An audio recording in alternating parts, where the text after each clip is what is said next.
He was an empath. She was a narcissist. The relationship nobody talks about. He was the man who felt everything, while she mastered hiding almost everything inside. He noticed her mood changes, while she noticed every opportunity for control around him. At first, their connection felt extraordinary because his empathy made her feel deeply understood. She seemed mysterious, wounded, passionate, and intensely attracted to his patience and emotional availability. He believed his compassion could create safety where she had only known emotional chaos. She discovered something else entirely, someone willing to understand her without demanding immediate accountability. That difference transformed their beautiful beginning into a relationship filled with confusion and exhaustion. He listened to her pain, even when her pain became another weapon against him. Whenever she felt insecure, he reassured her, hoping reassurance would finally calm everything down. But reassurance never seemed enough because her emotional needs constantly moved beyond his reach. He began apologizing for problems he never created, simply because peace mattered deeply to him. She learned that his empathy made him question himself before questioning her behavior deeply.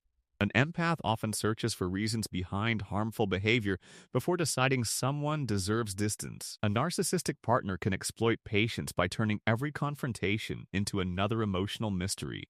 Suddenly, his legitimate pain became evidence that he supposedly lacked understanding or compassion entirely. He started explaining himself repeatedly, while she became increasingly comfortable judging his emotional reactions. The relationship became exhausting because he was constantly solving problems she kept creating repeatedly.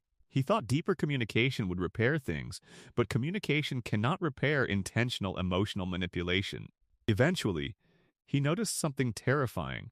Conversations ended peacefully only when he surrendered his boundaries. Every boundary became an argument, every disagreement became rejection, and every consequence became cruelty.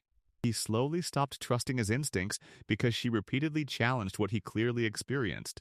When someone constantly invalidates your perception, even obvious behavior can begin feeling strangely uncertain. He wondered whether he was too sensitive, too demanding, too emotional, or simply impossible. Meanwhile, she appeared completely different around friends, family, coworkers, and strangers outside their relationship.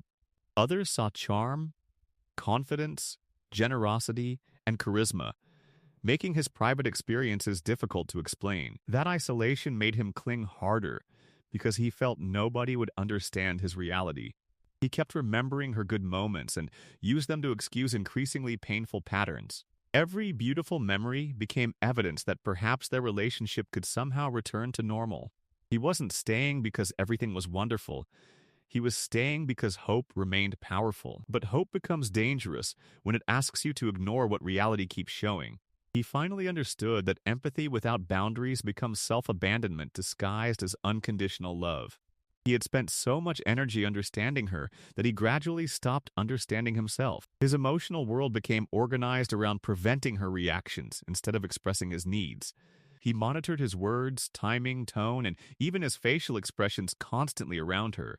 He became careful because ordinary honesty could suddenly trigger anger, withdrawal, accusations, or contempt. That is how emotional exhaustion develops gradually, without one dramatic moment announcing its arrival. You wake up one morning, realizing your relationship requires constant emotional survival from you.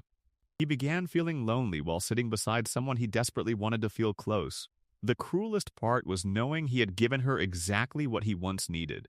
He offered patience, reassurance, loyalty, forgiveness, and emotional presence without receiving consistent emotional safety. Eventually, his nervous system began treating ordinary interactions like potential threats to his peace. He anticipated conflict before conflict happened because unpredictability had become part of their connection.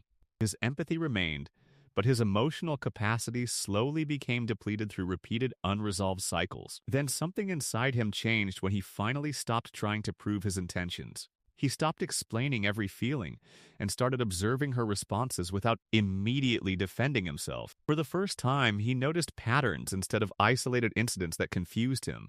He saw affection followed by distance, closeness followed by criticism, and promises ending disappointingly. He realized occasional tenderness could not erase consistent emotional instability within their relationship anymore.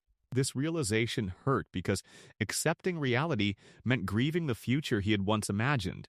He wasn't only losing her, he was losing the version of himself who kept hoping. That grief can feel enormous because empathetic people often mourn potential alongside actual relationships.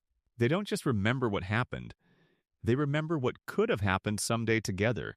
He finally understood that loving someone does not guarantee their ability to love safely. Compassion can explain someone's wounds, but compassion cannot force someone to change their behavior. Understanding someone's trauma should never require you to become the target of unresolved pain. He began rebuilding boundaries slowly, starting with simple decisions about what he would accept. He stopped negotiating with disrespect and stopped treating emotional punishment as evidence of love. His silence was no longer designed to make her chase him or fear losing him. His distance became something different: protection for the parts of himself he had neglected. That distinction changed everything because detachment is not always revenge. Sometimes it is recovery. She noticed his emotional withdrawal and suddenly became more interested in restoring the connection. But he no longer responded to intensity the same way he had before emotionally. He wanted consistency now, not dramatic apologies followed by identical behavior afterward consistently again. He wanted accountability without excuses, affection without manipulation, and communication without emotional punishment anymore. Most importantly, he wanted relationships where empathy could exist alongside mutual respect and responsibility. The relationship taught him something painful but powerful about the limits of unconditional understanding. You can deeply understand someone and still decide they are unhealthy for your life. You can forgive someone without reopening the door they repeatedly used to hurt you. You can love someone's wounded side without volunteering yourself as its permanent emotional battlefield, and you can remain compassionate without sacrificing your dignity, identity, boundaries, or inner peace. Sometimes the empath does not become cold, he becomes wiser about where compassion truly belongs. He stops confusing potential with reality and stops mistaking suffering for proof of love. The final lesson is simple: healthy love should not require one person to disappear. If understanding always flows one direction, the relationship becomes emotional servitude instead of partnership. He was an empath, she was narcissistic, but his greatest victory was choosing himself, not because he stopped caring, but because he finally understood himself deserved care too.